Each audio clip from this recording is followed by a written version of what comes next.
मुझे नहीं पता कि यहाँ आप लोगों को क्या प्रेरित करता है, मुझे नहीं पता।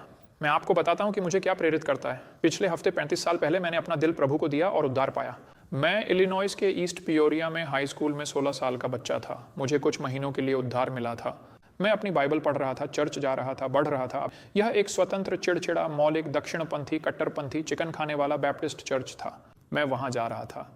प्रचारक वास्तव में मंच पर जोर से बोलते थे। मैंने पहले कभी ऐसा नहीं देखा था। मैं मेथोडिस्ट चर्च में पला बढ़ा था। हमारे पास 2 मंच थे, एक मंच जहां से वे बाइबल पढ़ते थे और दूसरा मंच जहां से वे प्रचार करते थे। मुझे यह समझने में बहुत समय लगा कि क्यों, लेकिन यह इसलिए था क्योंकि जो वे यहाँ पढ़ रहे हैं वह यहाँ कहे गए से बहुत दूर है। उन्हें अलग करना पड़ा और मैं प्रभु में बढ़ रहा था, अपनी बाइबल पढ़ रहा था, चर्च जा रहा था और सोच रहा था ये बहुत अच्छा है। फिर एक दिन मेरे एक दोस्त ने कहा, हे केंट, क्या तुम मेरे साथ इलिनॉइस मेले का दिल में चलोगे? मैंने कहा, क्या हो रहा है? उसने कहा, हमारे पास कैंपस लाइफ के लिए एक बूथ है और हम लोगों को गवाही दे रहे हैं। मैंने कहा, तुम क्या गवाही दे रहे हो? हम उन्हें बताएंगे कि उद्धार कैसे प्राप्त करें। मैंने कहा, मैंने कभी किसी को नहीं बताया कि उद्धार कैसे प्राप्त करें। मुझे नहीं पता कि यह कैसे करना है। उसने कहा, ठीक है, आओ, मैं तुम्हें एक आसान काम दूंगा। मैंने कहा, ठीक है। उनके पास मंच पर कुछ वॉक्सवैगन सीटें थीं जिनमें तार लगे थे और लोग बैठ जाते थे और वे बटन दबाते थे। और अगर आप बटन को हरे रंग की बत्ती के बाद दबाते हैं तो आप दूसरे व्यक्ति को झटका देते हैं, लेकिन अगर आप इसे जल्दी दबाते हैं तो आप खुद को झटका देते हैं। आप जानते हैं, बाम।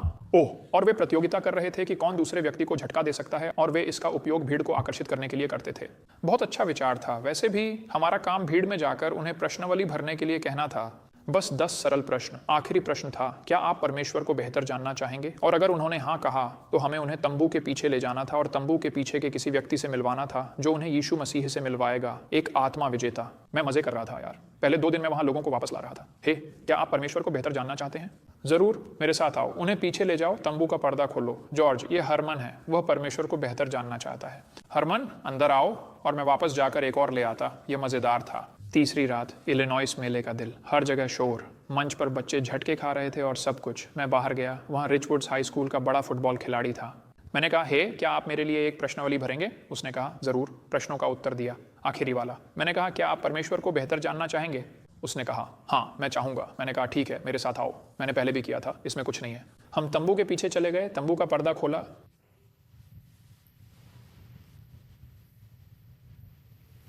वहां कोई नहीं था। उसने कहा, अब हम क्या करें? मैंने कहा, खैर, मुझे लगता है कि मैं तुम्हें दिखाऊंगा। ध्यान रखें, अब मैंने अपने जीवन में कभी किसी को प्रभु के पास नहीं लाया था। यह आदमी मेरे आकार से 2 गुना था। हम नीचे गए और इलिनॉइस मेले का दिल में तंबू के पीछे पुरानी धातु की कुर्सियों पर बैठ गए और मुझे नहीं पता था कि क्या करना है। इसलिए मैंने अपनी जेब से एक सुसमाचार पुस्तिका निकाली, परमेश्वर के 4 आध्यात्मिक नियम।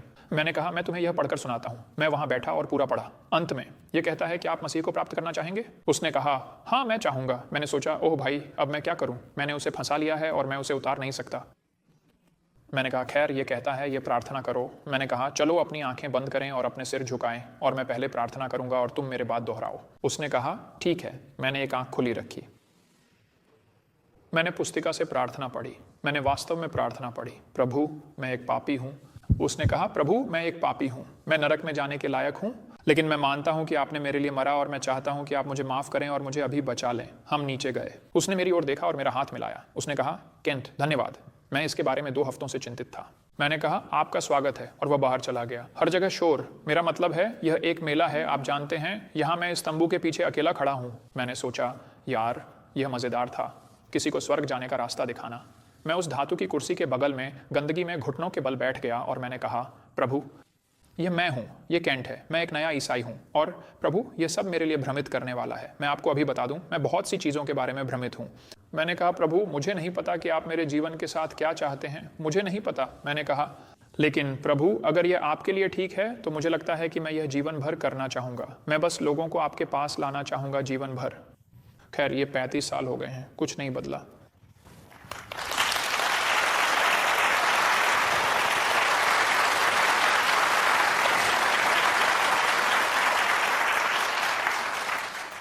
मुझे नहीं पता कि अब आपके लिए क्या महत्वपूर्ण है। बच्चों, इस दुनिया में आपके पास हजारों विकर्षण हैं, मैं समझता हूं। मैंने 35 साल पहले तय किया था कि मैं अपनी जीवन को यीशु को दूंगा, देखें कि वह इसके साथ क्या कर सकता है। आप में से कुछ इसे पैसे कमाने के लिए दे सकते हैं। आप अपनी जीवन को कई चीजों के लिए दे सकते हैं। मुझे नहीं पता कि आप अपने जीवन के साथ क्या करने जा रहे हैं। यह एक निर्णय है जो आपको लेना है। मैं आपको सलाह दूंगा कि आप वही करें जो मैंने किया, और यह कभी भी देर नहीं होती। आप 85 साल के हो सकते हैं, फिर भी अपनी जीवन को यीशु को दे सकते हैं। उसने कहा, प्रभु मेरे पास ज़्यादा नहीं बचा है, लेकिन आप इसे ले सकते हैं।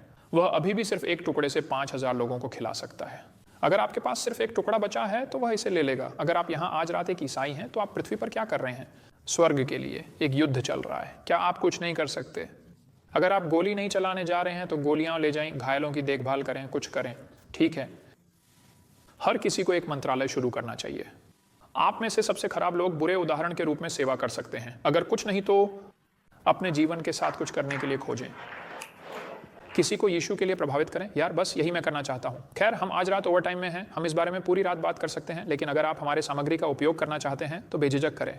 वे कॉपीराइट नहीं है। मैंने प्रभु से कहा, जब मैंने 15 साल पहले इस मंत्रालय की शुरुआत की थी, मैंने कहा, प्रभु आपकी चर्च के बारे में बहुत सी चीजें हैं जो मुझे पसंद नहीं है। उन्होंने कहा, बेटे मैं सहमत हूं। मैंने कहा, अगर आप चाहते हैं कि मैं प्रचार करूं तो मैं अपनी सामग्री का कॉपीराइट नहीं करूंगा, मैं अपने सेमिनार के लिए कुछ भी चार्ज नहीं करूंगा, और मैं हर महीने पैसे के लिए भीख मांगने के लिए पत्र नहीं भेजूंगा, और अगर आप आपूर्ति नहीं करते हैं तो मैं छोड़ दूंगा। ठीक है, वो मुझे छोड़ने नहीं देगा। पिछले साल 830 बार प्रचार किया। हमारे पास कई अलग अलग भाषाओं में सभी प्रकार के वीडियो हैं, स्पेनिश, फ्रेंच, जर्मन। आप वहां से हमारे कैटलॉग प्राप्त कर सकते हैं। हमारे पास सभी प्रकार के डायनासोर जीवाश्म सामग्री हैं जिन्हें आप गवाही देने के उपकरण के रूप में उपयोग कर सकते हैं। आइए सब खड़े हों और अपने सिर झुकाएं और प्रार्थना करें। हे स्वर्गीय पिता, क्या आप कृपया इस समूह से कुछ आत्मा विजेताओं को उठाएंगे? प्रभु, जहां हम खड़े हैं वहां से 10 मील के भीतर हजारों और हजारों और हजारों लोग नरक की ओर जा रहे हैं, उनमें से हजारों। और प्रभु, हम सोचते रहते हैं कि मिशन क्षेत्र कहीं समुद्र के पार है, जब यह सड़क के पार है, यह अगला दरवाजा है। यह लोग हैं जिनसे हम गैस स्टेशनों और टोल बूथों और किराने की दुकानों में टकराते हैं और स्कूल में बगल में बैठते हैं। प्रभु, यहाँ हर कोई किसी को जानता है जो नरक में जा रहा है। हम आज रात किसी से मिलने जा रहे हैं जो नरक में जाएगा पिता, जब तक कोई उन्हें नहीं दिखाता। क्या आप कृपया कुछ इन ईसाइयों को यह चिंता करना बंद करवा सकते हैं कि कौन सा बेवकूफ़ खेल जीतता है, और यह चिंता करना शुरू कर सकते हैं कि कौन स्वर्ग या नरक में जा रहा है? कृपया एक पुनरुत्थान भेजें पिता, यीशु के नाम में, आमीन।